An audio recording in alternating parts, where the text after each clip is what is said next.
اللهم صل على سيدنا محمد وعلى آل سيدنا محمد. أعوذ بالله من الشيطان الرجيم. بسم الله الرحمن الرحيم. الحمد لله رب العالمين، والصلاة والسلام على سيد المرسلين وعلى آله وصحبه أجمعين. رب اشرح لي صدري ويسر لي أمري واحلل عقدة من لساني يفقه قولي. سبحانك لا علم لنا إلا ما علمتنا إنك أنت العليم الحكيم. ولا حول ولا قوة إلا بالله العلي العظيم.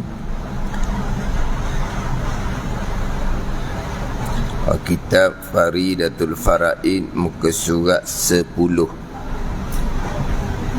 Muka surat 10, baris yang ke-8 daripada bawah.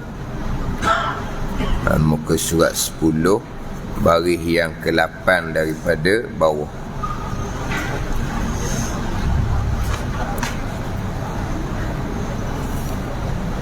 Qala al-muallif rahimahullahu ta'ala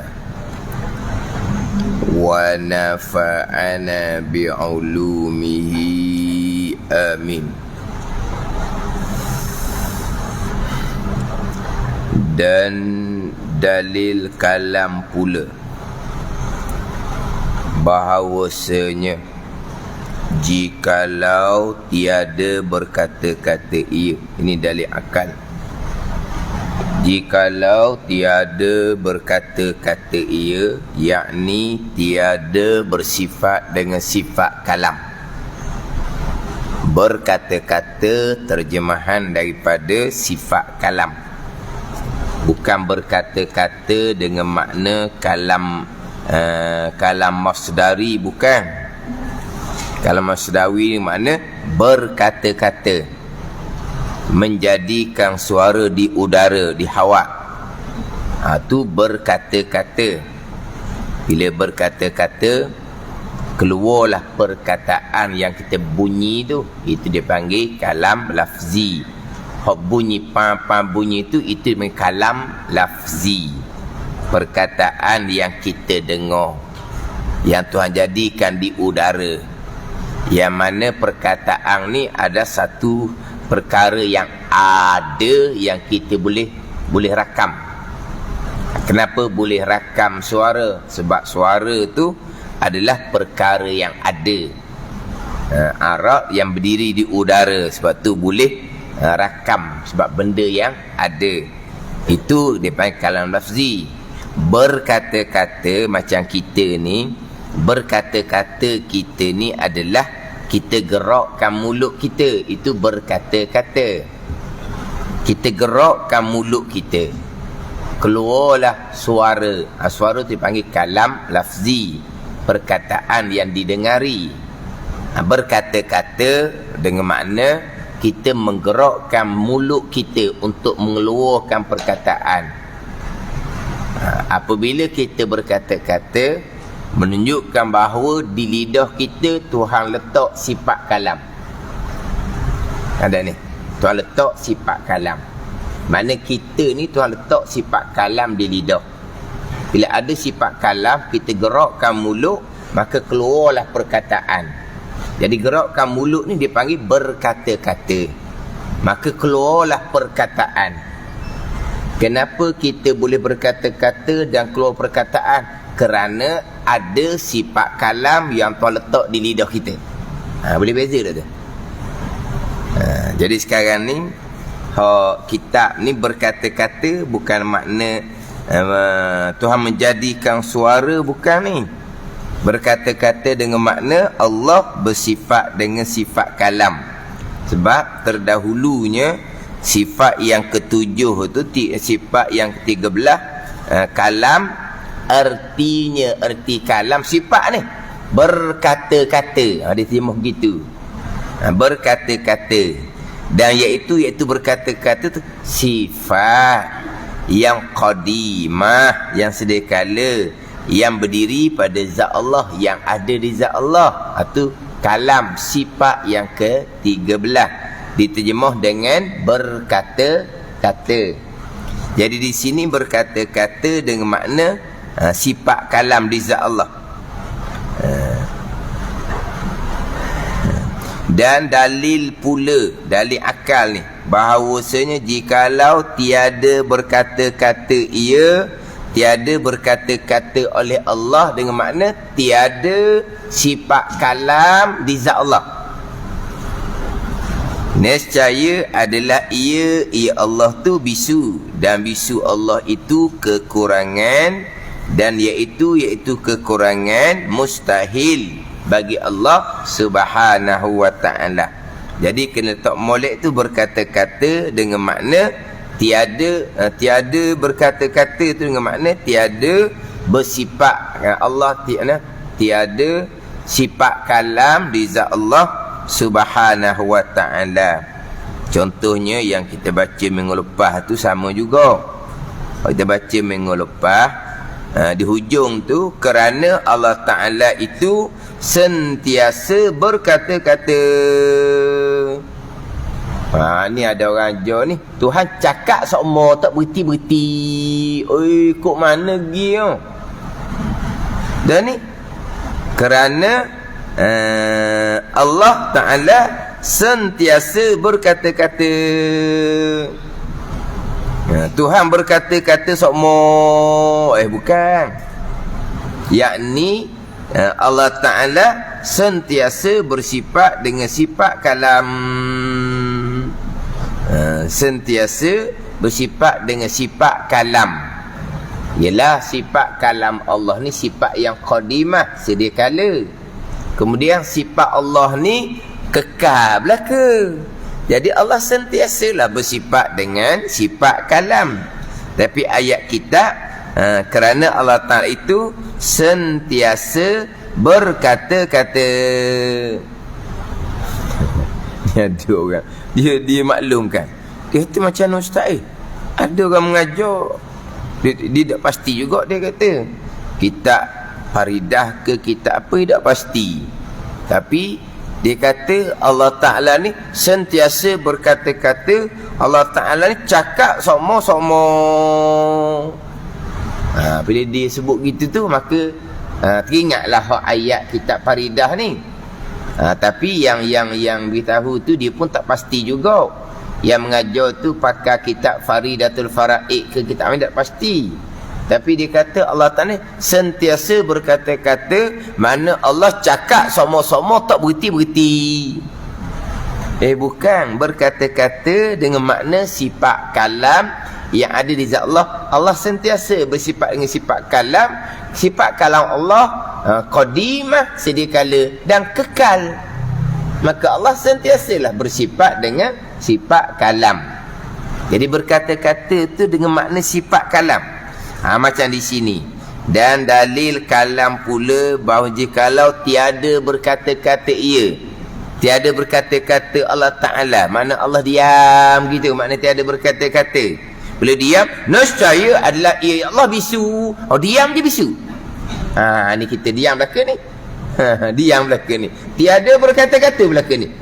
Nescaya adalah ia bisu. Bisu belaka ni. Jikalau tiada berkata-kata ia, tiada berkata-kata Allah, nescaya adalah ia Allah tu bisu. Jadi kalau tiada berkata-kata, bisu. Jadi sekarang ni tiada berkata-kata, maka bisu belaka ramai-ramai. Bukan tiada berkata-kata dengan makna bercakap tu, bukan. Jikalau Allah tidak bersifat dengan sifat kalam, nescaya adalah ia Allah tu bisu. Dan iaitu bisu, dan bisu itu kekurangan. Sifat kekurangan itu mustahil bagi Allah Subhanahu wa ta'ala. Jadi dia gini, bahasa Arab dipanggil kalam belaka. Bahasa kita ni macam mana tak tahulah. Yang kita buat misal kepada kita. Ni. Kita ada sifat kalam Tuhan jadikan di lidah. Ada sifat kalam. Bila tak ada sifat kalam, maka dipanggil bisu. Bila ada sifat kalam, maka boleh berkata-kata. Berkata-kata panggil kalam juga. Bila berkata-kata, keluar perkataan yang didengari, itu pun kalam juga bahasa Arab. Jadi kitanya berkata-kata kita faham. Perkataan yang keluar kita faham. Berkata-kata bahasa Arab sebut kalam. Perkataan yang kita dengar tu bahasa Arab sebut kalam. Satu lagi, sifat kalam yang Tuhan letak di lidah. Nak sebut macam mana?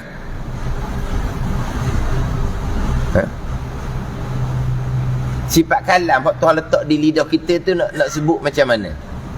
Sifat kalam begitu. Yang kita sebut berkata-kata. Kita berkata-kata ni terkadang kita diam. Tapi sifat kalam yang Tuhan letak di diri kita tu daripada lahir lagi dahnya. Sama-sama lah sifat kalam tu ada di kita.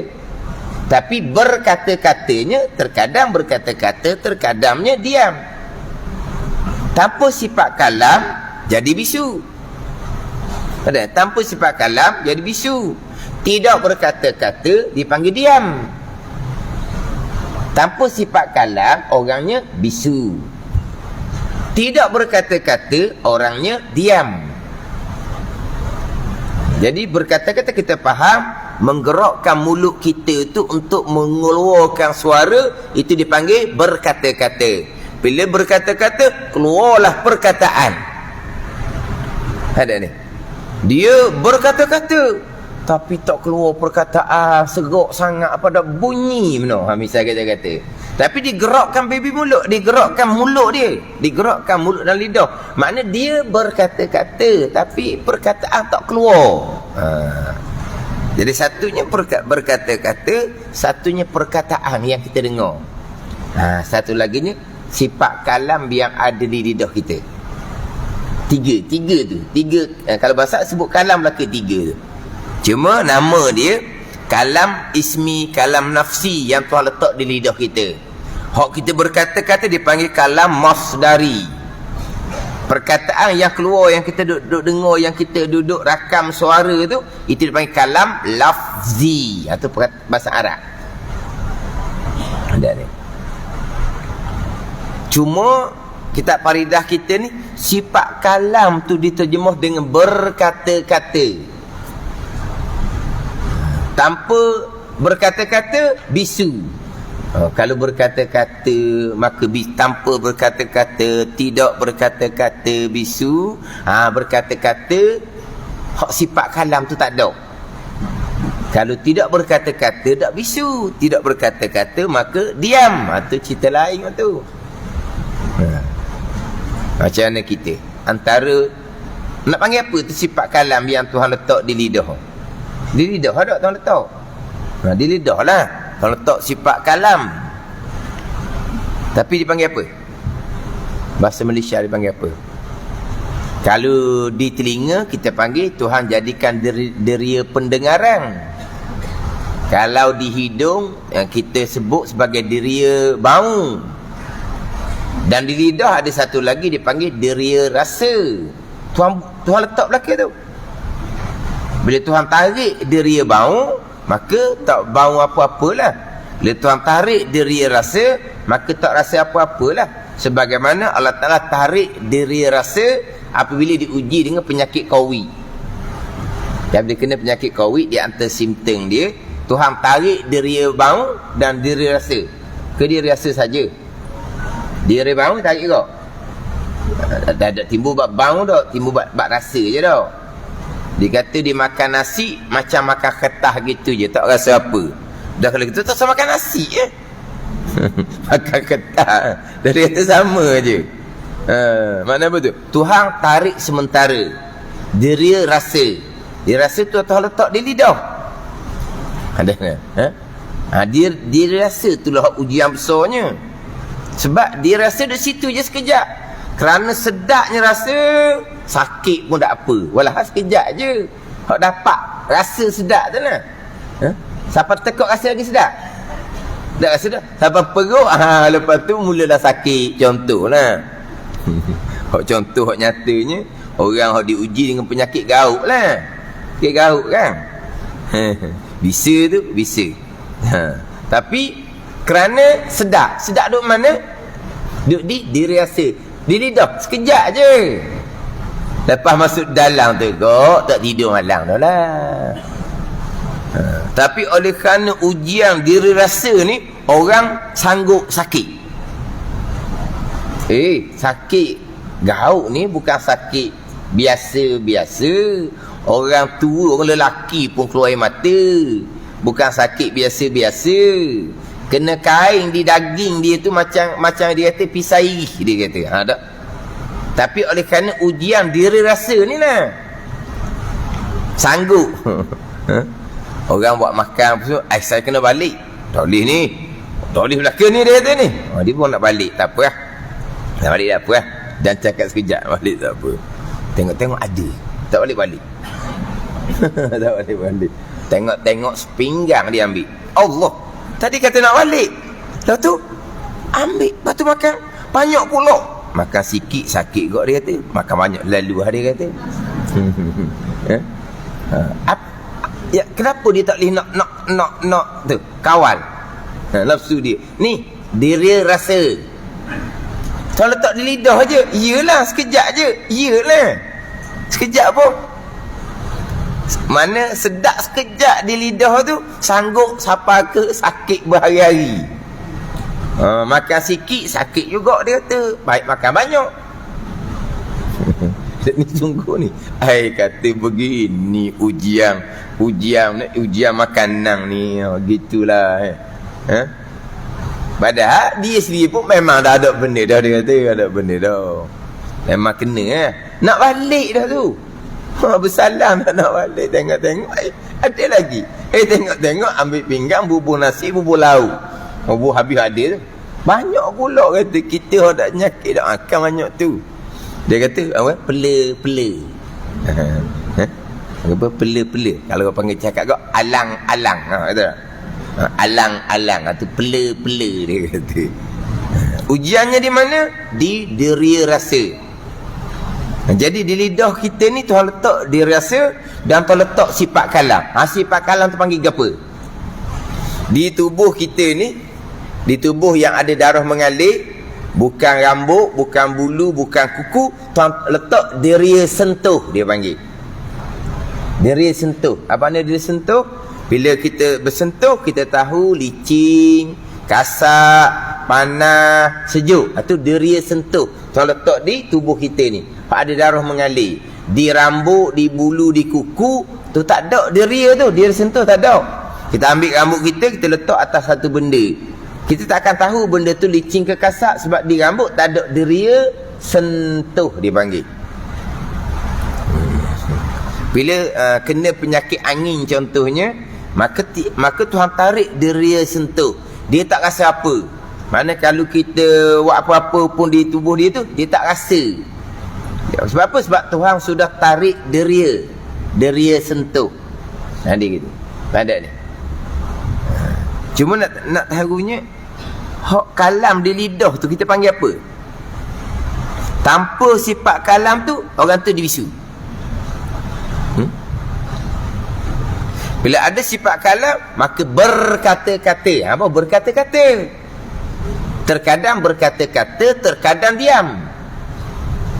Berkata-kata apabila di lidah kita Tuhan jadikan sifat kalam. Bila berkata-kata, maka keluarlah pang-pang bunyi suara perkataan. Itu panggil kalam belaka tu. Jadi hak dalam kitab Faridah ni, sifat kalam yang qadimah, yang sedia kala, yang ada di zat Allah, diterjemah dengan berkata-kata. Dalam kitab Al-Misbahul Munir contohnya disebut dengan perkata. Perkata. Kudrah, perkuasa. Iradah, perkehendak. Ilmu, pengetahuan. Hayah, perhidup. Samak, perdengar. Dia berdepan. Tapi dengan bahasa Melayu kita, bahasa Melayu standard kita tak faham gitu. Berpa gitu. Tapi hak memulai berpa tu almarhum pada Ibakurah. Kenapa letak per nak membezakan sifat dengan ta'alluq sifat? Sifat sama, pendengar. Bila ada sifat sama, Allah mendengar. Bila ada sifat basar, Allah melihat. Bila ada sifat kalam, Allah berkata-kata. Ha ni. Satunya sifat, satunya ta'alluq sifat. Tapi dalam kitab Faridah kita, sifat sama mendengar. Sifat basar melihat. Sifat kalam berkata-kata. Jadi itu pergi pada ta'alluq tu. Naknya sifat. Tapi bubuh dengar, lihat, kata, bahasa Melayu standard kita tak faham. Mana ni? Kalau kita hura-hura, kita fahamlah apa maksud bubuh Tapi kalau kita cakap di luar, sifat pendengar. Pendengar ni kalau kita tengok para pendengar. Orang ramai tu kalau bahasa Melayu kita lah. Cuma kita ni nak letak sifat tu dengan terjemahan apa? Letak sifat. Sifat kudrah. Kudrah tu bahasa Arab. Sifat kudrah bahasa Arab. Hak sifat kudrah ni masa Melayu nak letak nak sebut macam mana? Sifat kuasa gitu. Bila Allah ada sifat kuasa, maka Allah pun berkuasa mengada dan meniada. Gitu. Mana sifat kuasa, sifat kehendak, sifat tahu. Bila Allah ada sifat tahu, Allah mengetahui segala-gala perkara. Gitu. Allah ada sifat hidup, sifat dengar, sifat lihat, sifat kata. Gitu. Tak faham juga jadinya. Dan nak membezakan dengan ta'alluq tu. Tapi kita faham sini ni. Mana sifat kalam diterjemah dengan berkata-kata. Maka ayat kitabnya hak kita baca mengelupasnya, kerana Allah Ta'ala sentiasa berkata-kata, dengan makna Allah sentiasa bersifat dengan sifat kalam gitu. Macam hak ayat hak dalil akal ni, bahawanya jikalau tiada berkata-kata ya Allah, nescaya adalah ia Allah tu bisu, dan bisu itu kekurangan, dan iaitu kekurangan mustahil bagi Allah Subhanahu wa taala. Jikalau tiada berkata-kata ia, nescaya adalah ia bisu, tiada berkata-kata dan tiada bersifat dengan sifat kalam. Kalau tiada berkata-kata, hak berkata-kata kalau kita nak bunyi ni tiada berkata-kata, maka diamlah dia panggil.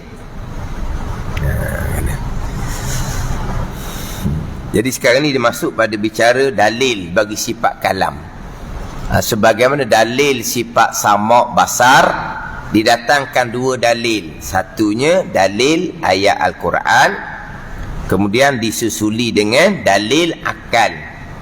Dalil ayat Quran, dalil samuknya, wa huwas sami'ul basir, dan ia Allah amat mendengar lagi amat melihat. Dalil sifat kalam pula, wa kallamallahu Musa taklima, dan berkata-kata Allah akan Nabi Musa AS sebagai berkata-kata. Apa makna? Dengan makna Allah Ta'ala menghilangkan hijab dinding antara Allah dengan Nabi Musa AS. Allah memperdengarkan akan sifat kalam Allah yang tidak berhuruf, yang tidak bersuara. Ni hak pandangan Imam Asy'ari. Pandangan Imam Maturidi, Allah Ta'ala jadikan suara, Nabi Musa dengar suara yang dijadikan oleh Allah Subhanahu wa Ta'ala. Itu pun mudah nampak sikit. Nabi Musa dengar sifat kalam Allah yang tidak berhuruf, tidak bersuara. Dengar macam mana? Tak ada soal lah. Dah huruf tak ada, suara tak ada, bunyi tak ada, sifat kalam Allah. Jadi macam mana boleh dengar sifat kalam Allah yang tak ada suara, tak ada bunyi tu? Sifat kalam Allah ada, tiap-tiap perkara yang ada, maka boleh didengar. Ini kalau contoh. Ini contoh atas dunia lah kita kata. Contoh atas dunia, orang buta. Ni cerita sebenar, orang buta. Dia orang nak tipu dia apa ke tak boleh. Kerja dia panjat pokoknya. Orang buta boleh panjat pokoknya sebab tak akan sesak. Ke sesak kau? ada dia punya dahang-dahang atas tu. Nak sesat pergi ke lain. Tak sesatnya. Mana dia orang buta tapi panjat pokoknya. Jadi kalau orang nak tipu dia, kata panjatlah pokoknya tu. Atas tu ada buah hok muda. Dia pergi letak telinga di pokok tu. Bohong kamu. Tak ada. Dia boleh dengar di batang di pokok, di batang pokok kelapa. Ada bunyi ke tak? Terlagi letak telinga situ ada bunyi ke tak? Letak telinga situ, masuk semut dia tahan lah. Tapi macam ni boleh dengar. Itu kekuasaan Allah Ta'ala belaka. Dah Allah Ta'ala tutup penglihatan, Allah Ta'ala perlebihkan sifat pendengaran. Lihat ni. Jadi pendengaran tu dia lebih. Macam dia, the 6 million dolmen ke apa? Hak dia punya dengar nyung dengar jauh. 6 million dolmen ke apa ya? Dah orang muda. Cerita-cerita lama tu, hak dia boleh dengar jauh. Jadi bila Allah Ta'ala tutup sifat penglihatan, Allah Ta'ala perlebihkan sifat pendengaran. Jadi dia letak telinga dia di pokoknya tu, dia boleh tahu atas tu ada buah muda ke tak. Macam mana boleh dengar suara tak ada? Tuan boleh dengar lah walaupun suara tak ada pun. Sebab itulah di hari akhir dalam syurga Allah, kekuatan penglihatan dan pendengaran digandakan 10,000 tiap-tiap ahli syurga. Maka ahli syurga boleh mendengar sekalian benda yang dalam syurga walaupun tak ada bunyi. Hak dengar benda hak ada bunyi tu jelas atas dunia pun boleh dengar benda yang ada bunyi. Tapi dalam syurga Allah Ta'ala menggandakan pendengaran 10,000. Ahli syurga dapat mendengar sekalian benda yang dalam syurga walaupun benda tu tak bunyi sekalipun. Yang kita dengar sekarang benda hak ada bunyi saja, kita ni Allah jadikan dah seumpama tu.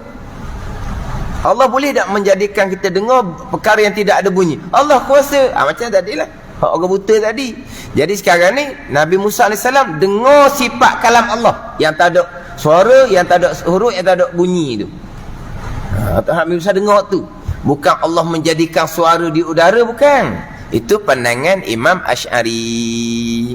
Tapi apa yang Allah Ta'ala perdengarkan kepada Nabi Musa, hak tak ada huruf, tak ada suara tu, kalau ikut dengan hak bahasa kita ke, bunyinya contohnya anallahu la ilaha illa ana, fa'budni wa aqimis salata li zikri. Aku ini Allah Ta'ala ialah tiada Tuhan melainkan aku, melainkan Allah, maka hendaklah kamu beribadah akan aku tu. Jadi kalau ikut perkataan kita sekarang, itulah bunyi dia. Tapi hak Nabi Musa dengar bukan anallah tu.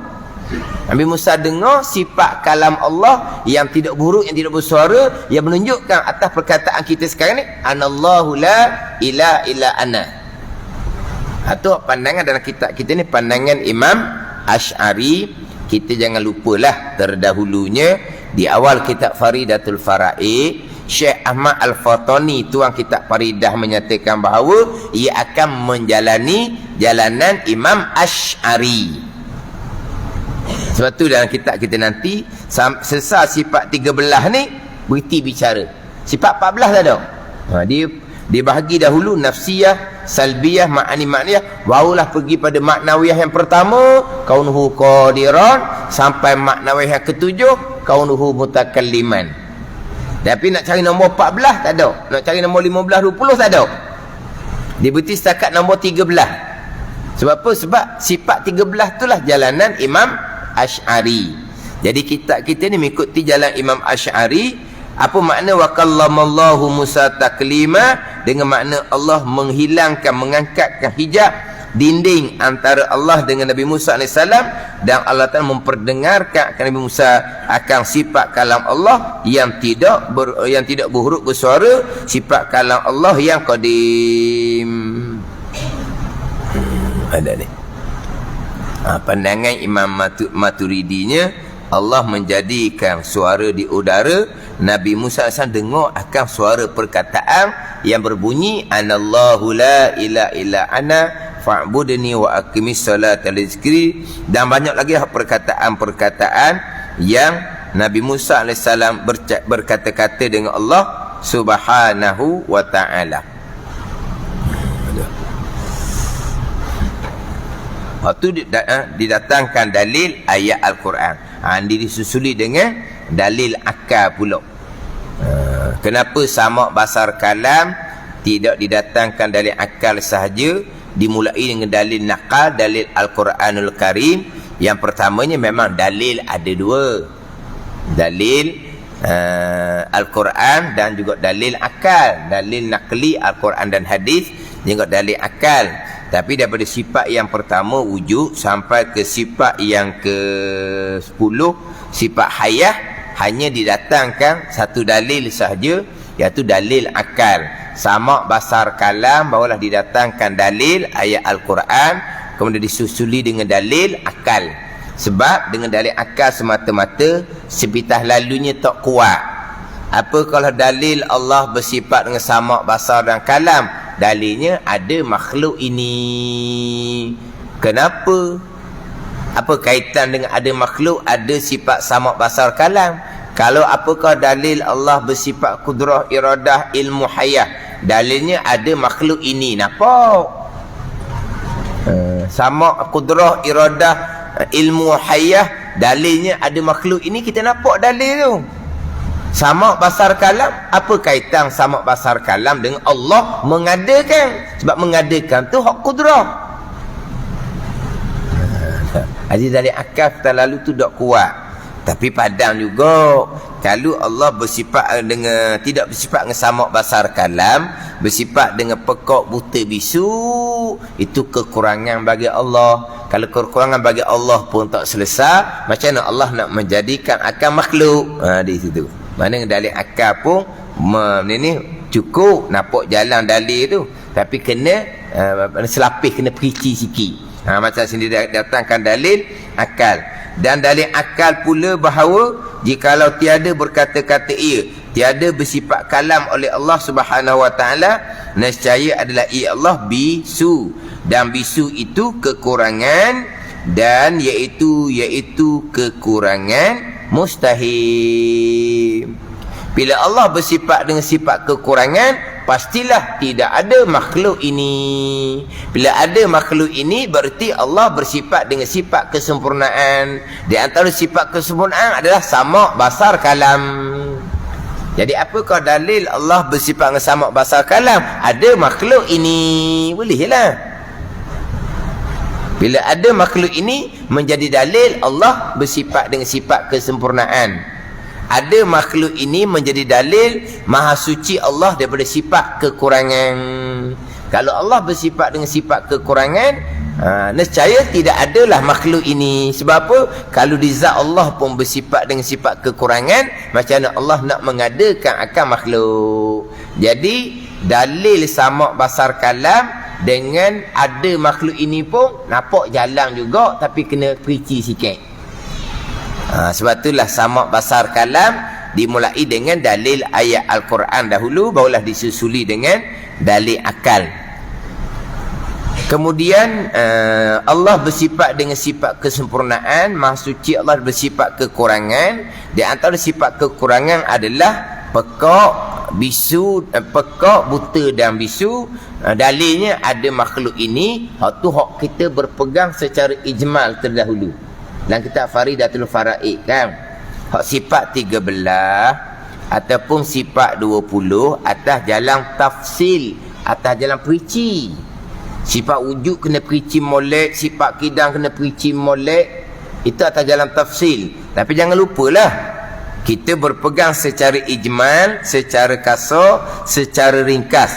Secara ijmal, secara kasar, secara ringkas, Allah Subhanahu wa ta'ala bersifat dengan sifat kamalat, sifat kesempurnaan yang tidak terhingga banyaknya.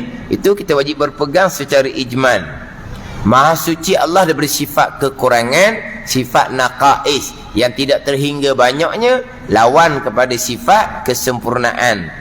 Apakah dalil kita berpegang secara ijmal Allah bersifat dengan sifat kesempurnaan? Apakah dalil kita berpegang secara ijmal maha suci Allah bersifat kekurangan. Dalilnya ada makhluk ini. Jadi apakah sifat kesempurnaan bagi Allah? Sama' basar kalam. Apakah dalil Allah bersifat sama' basar kalam? Ada makhluk ini. Mana pula sifat kekurangan yang Allah Ta'ala maha suci? Kekurangan di antaranya pekak buta bisu. Maha suci Allah daripada pekak buta bisu. Dalil maha suci Allah daripada pekak buta bisu, sifat kekurangan, dalilnya ada makhluk ini. Boleh lah. Mana ni? Jadi kita berpegang Allah bersifat dengan sama' basar kalam. Kita berpegang Allah tidak pekak, tidak buta, tidak bisu. Dalilnya ada makhluk ini. Dalil akal juga cukup. Tapi kena nampak jalan lah. Apa kaitannya ada makhluk dengan sama' basar kalam? Ada kaitan lah. Kaitannya kok mana? Apabila ada makhluk ini, pasti Allah bersifat dengan sifat kesempurnaan. Bukan Allah mengadakan makhluk ini sahaja.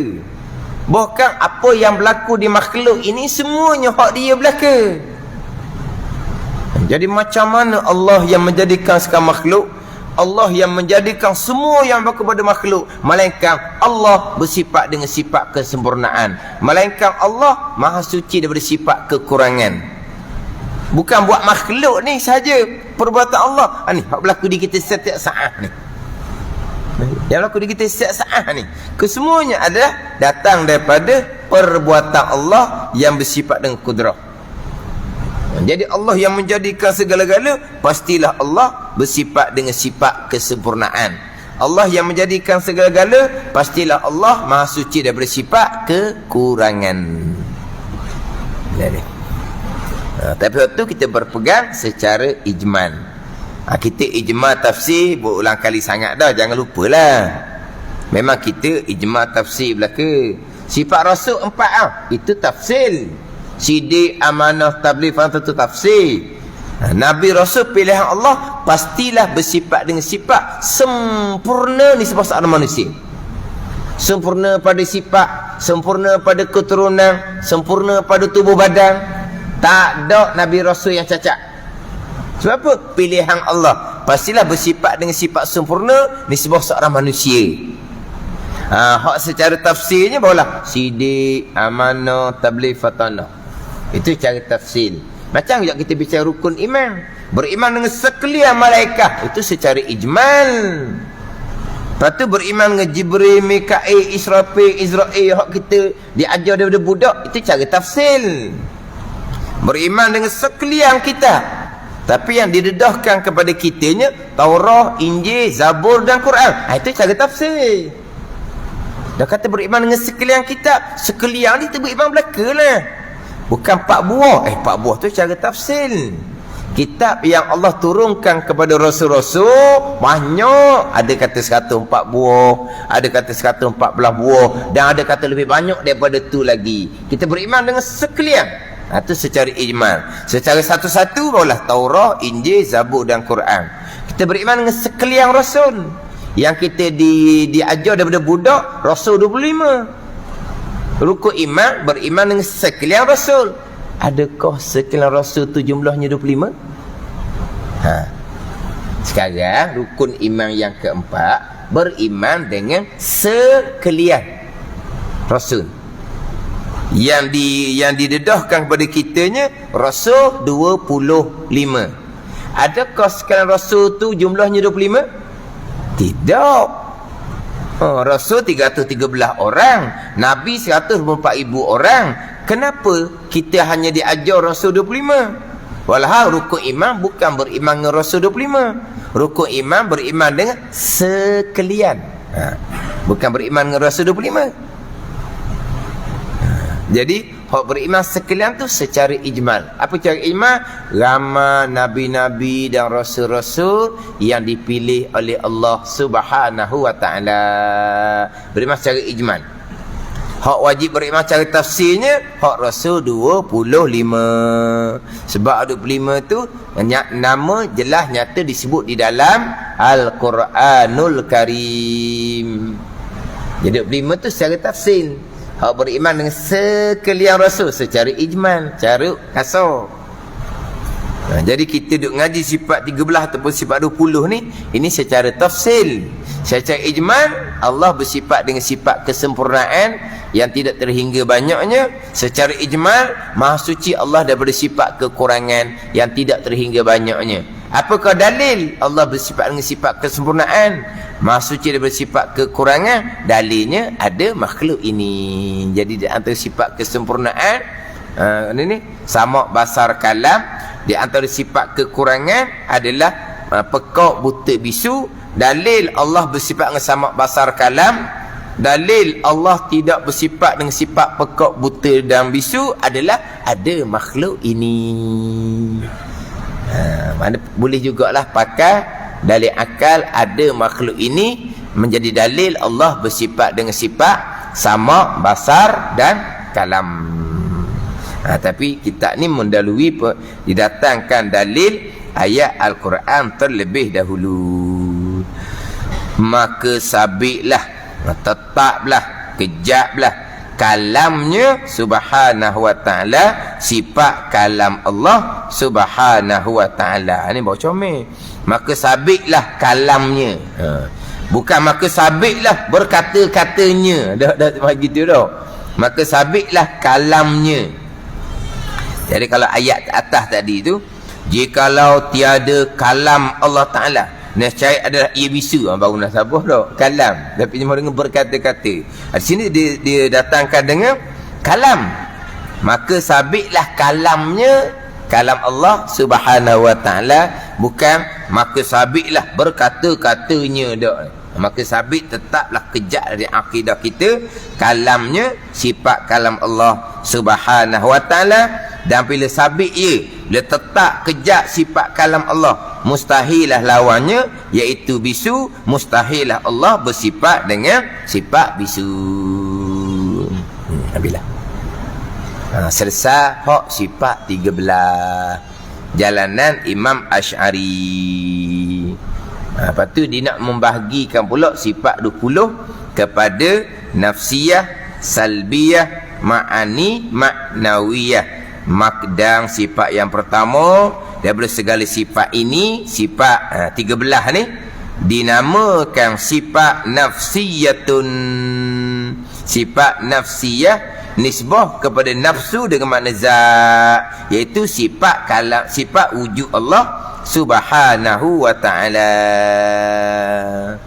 Dia pergi pada nafsiyah, salbiyah, ma'ani, kemudian pergi pada maknawiyah. Bahawa didatangkan maknawiyah atas pandangan Imam Asy'ari, maknawiyah atas pandangan Imam Maturidi. Bahawa pergi kepada yang pertama, kaunuhu qadiran. Begitu. Mana ada sifat kaunuhu tu, tapi nak cari nombor 14, 15 tu tak ada lah. Tapi adalah sampai ke kaunuhu mutakalliman. Wallahu a'lam.